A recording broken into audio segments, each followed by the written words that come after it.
सभी सूरीजनों को आज बुधवार का दिन है। श्रीमद् भागवत गीता का हम लोग अध्ययन करते हैं। आजकल हम अध्याय 4 का अध्ययन कर रहे हैं।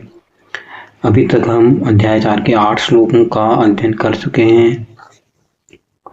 जितनी मेरी समझ है उसके हिसाब से मैं इसको बता रहा हूँ आपको, लेकिन आप लोग खुद पढ़िए, अपने हिसाब से इसका मनन कीजिए। जो कहते हैं ना कि बाहर उतर कर देखिए, जो दृष्टा बनकर देखिए, अपने पे लगा के मत देखिए, दृष्टा बनकर गीता का अध्ययन कीजिए, तब निश्चित तौर पे आपको बहुत कुछ ज़्यादा समझ में आएगा।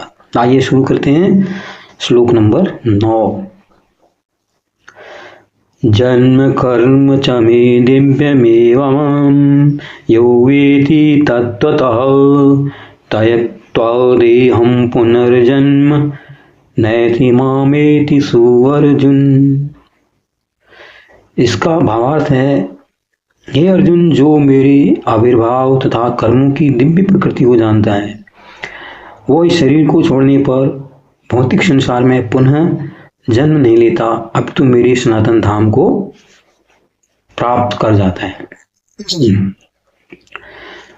इसके कुछ भी तरीके हो सकते हैं। यहाँ पर जो मुझे लग रहा है, मैं अपनी समझ से मैं गलत भी हो सकता हूँ, यहाँ पर भगवान कह रहे हैं कि ये प्रकृति है ना, पूरी सृष्टि जिसमें तुम्हारा पालन हो रहा है, पोषण हो रहा है, वो मैं ही तो हूँ।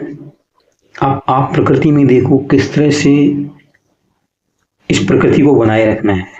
जो इसको बनाए रखेगा, प्रकृति के साथ होकर चलेगा, तो वो मुक्त हो जाएगा, उसको मोक्ष की प्राप्ति हो जाएगी, वो मेरे धाम को प्राप्त हो जाएगा। उनके कहने का मतलब है। लेकिन आज का मनुष्य सब गलत कर रहा है, हर चीज में प्रदूषण कर रहा है। उसने स्थल में प्रदूषण किया, उसने जल में प्रदूषण किया, उसने वायु में प्रदूषण किया। लिहाजा परिणति क्या है, आप देखिए जनवरी का महीना है और जो उत्तर भारत में बड़ी ठंड पड़ती है, लेकिन इस बार आप दिन का तापमान देखिए अच्छा खासा हो रहा है। ये चीजें सिर्फ आत्मावलोकन करने की हैं। जब आप सृष्टि के अनुसार चलोगे तो सृष्टि आपको अपने में समाहित कर लेगी, उसी को मोक्ष कहते हैं। लेकिन हम लोग भोगवादी, हम लोगों को भोगना है, क्योंकि आविष्कार बहुत हो रहे हैं। विज्ञान और तकनीक ने इतनी प्रगति कर ली कि रोज नए नए आविष्कार हो रहे हैं, और हम आविष्कारों के चक्कर में जो मूल प्रकृति है हमारी या प्रकृति की, हम क्या है, हम भी उसी जमीन से उठे कह रहे हैं, हमको मिट्टी होगी, मिट्टी में मिल जाना है। यहाँ पर कहने का मतलब है हमको दोबारा प्रकृति के अनुरूप होकर जीना है, वही मुक्ति है। दूसरा श्लोक है, श्लोक नंबर 10। वीतराग भय क्रोधा मन्मया मामुपाश्रिता बहवो ज्ञान तपसा पूता मभद्भाव गतः। वीतराग भय क्रोधा मन्मया मामुपाश्रिता बहवो ज्ञान तपसा पूता मभद्भावगतः।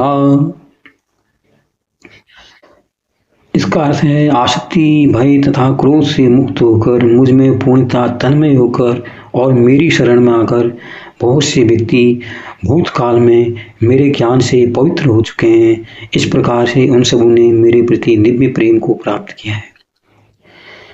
यहाँ पर तो उदाहरण मैं देना चाहूँगा, जैसे महात्मा बुद्ध का देखो, जब तक वो गौतम थे, राजकुमार थे, अपने महल में रहते थे, सारे सुख भोग की चीजें उनके पास थी, मतलब पूरा इंद्रियों से पोषित एक जीवन जी रहे थे।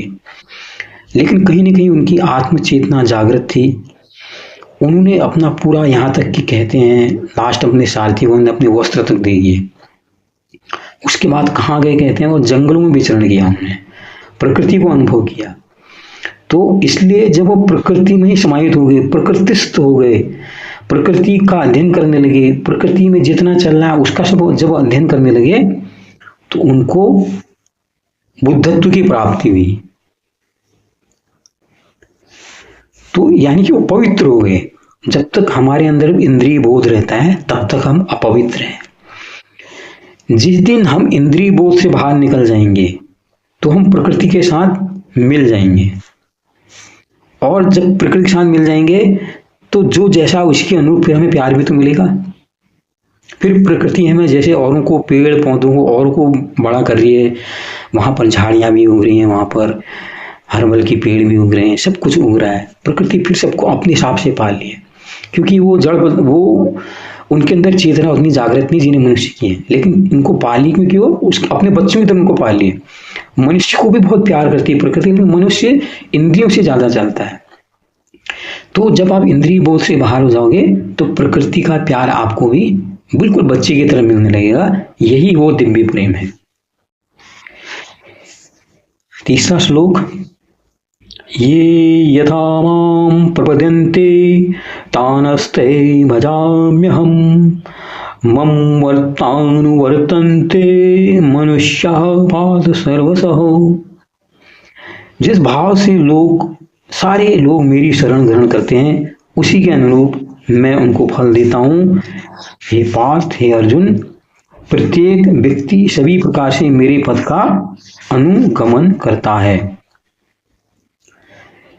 यहाँ पर देखिए, लोग जो एक भगवान की धारणा है उसके लिए लोगों ने अलग अलग धर्म बनाए हैं। लाखों, यहाँ पर हजारों धर्म हुए। कबीला देखिए, अलग समाज देखिए, वर्ण व्यवस्था कर लिए, लेकिन सब में लास्ट में क्या चाहते हैं कि सब अपने को फिर भगवान का भक्त कहते हैं। पूजा पाठ हर आदमी अपने अपने अलग अलग तरीके होते हैं, उसके हिसाब से करता है। लास्ट में तो सब चाहते उसी को है ना, कि मैं भगवान के दरबार, भगवान का जो स्वर्ग या जो भी जिसको भी आपको, यही प्रकृति है, आप भगवान के साथ एकाकार होना चाहते हैं। तो उसके लिए सबने अलग अलग तरीके के साधन विधान बनाए हुए हैं। कोई जप करके करता है, कोई कुछ करता है, कोई कुछ करता है, सबने अपने अपने भगवान अपने सब बना रखे हैं। तो यहाँ पर भगवान कृष्ण क्या कह रहे हैं कि सबका उद्देश्य तो क्या है कि मेरे शरण में आना है। नाम उनने अपने हिसाब से कुछ और रख दिया।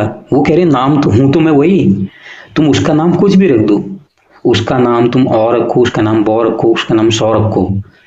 वो तो अहंकार ने तुमने नाम रखा है, लेकिन अहंकार होते हुए तुम मिलना किससे चाह रहे हो?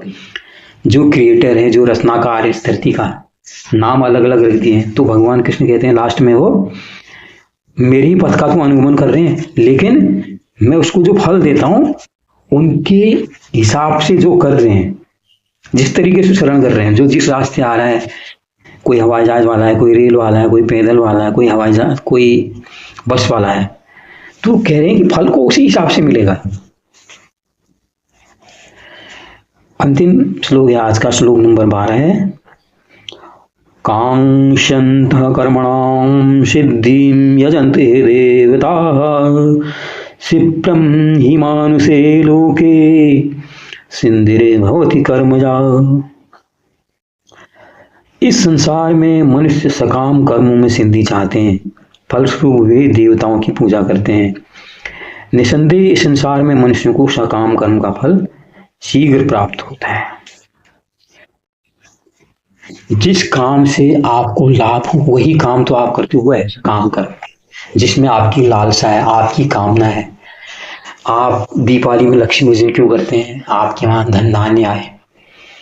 आप सरस्वती की पूजा करते हैं कि आपकी बुद्धि बढ़ जाए। आप किताबों का, वेदों का, जो ज्ञान की पुस्तकें उनको मत पढ़िए। आपको पूजा करेंगे, पूजा करके मिलेंगे, आप उसके लिए आपको अध्ययन पढ़ना पड़ेगा। जैसे लक्ष्मी ऐसी बैठ जाओगे, आप पूजा करोगे, ऐसी थोड़ी मिलेगी। उसके लिए आपको पुरुषार्थ करना पड़ेगा। लेकिन पुरुषार्थ में आपकी क्या है? भाव है। जो भी आप काम कर रहे हो, आज भी आप नौकरी पे क्यों जा रहे हो? क्योंकि आपको पैसा चाहिए। कोई आदमी बिजनेस क्यों कर रहा है? उसको पैसा चाहिए। फिर वो अपने अपने हिसाब से सब लोग पूजा कर रहे हैं। भगवान कह रहे हैं कि जितने सकाम कर्म हैं उनका फल जो भगवान को प्राप्त नहीं है, मतलब जो मुक्ति है, जो मोक्ष है, उसकी तुलना में आपको जो फल होते हैं वो जल्दी, भगवान मुझे एक बच्चा दे देना, मेरा बेटा नहीं है, मेरी बेटी नहीं है, मुझे नौकरी दे देना, मुझे पैसा दे देना। यही करके आजकल इतने बाबाओं के दरबार में आप जाते हो, अरे आपकी कृपा से मुझे हो गया, ये हो गया। तो ये सारे क्या है? सकाम कर्म है। जो भी कर्म इंद्रिय बोध से होते हैं वो सकाम कर्म है। वो कहते हैं कि निश्चित तौर पे आप उनके जितने कर्म हैं, जितने देवी देवता आपके रचे गए हैं, जो भी आप भक्ति पूजा कर रहे हैं, वो सकाम भाव से कर रहे हैं। तो सकाम भाव से आपके देवी देवता भी आपने रचे हुए हैं और इसका सिद्धि भी आपको जल्दी मिल जाती है। तो ये थे आज के श्लोक, कैसे लगे बताइए, कुछ आप भी मनन कीजिए, मुझसे आप सहमत हो भी सकते हैं, नहीं भी हो सकते हैं। किसी और विषय के बारे में आप जानना चाहते हैं आप बताइए। आप लोगों की वजह से मैं पढ़ने को प्रेरित हुआ हूँ। बहुत बहुत धन्यवाद इसके लिए आपका। नमस्कार।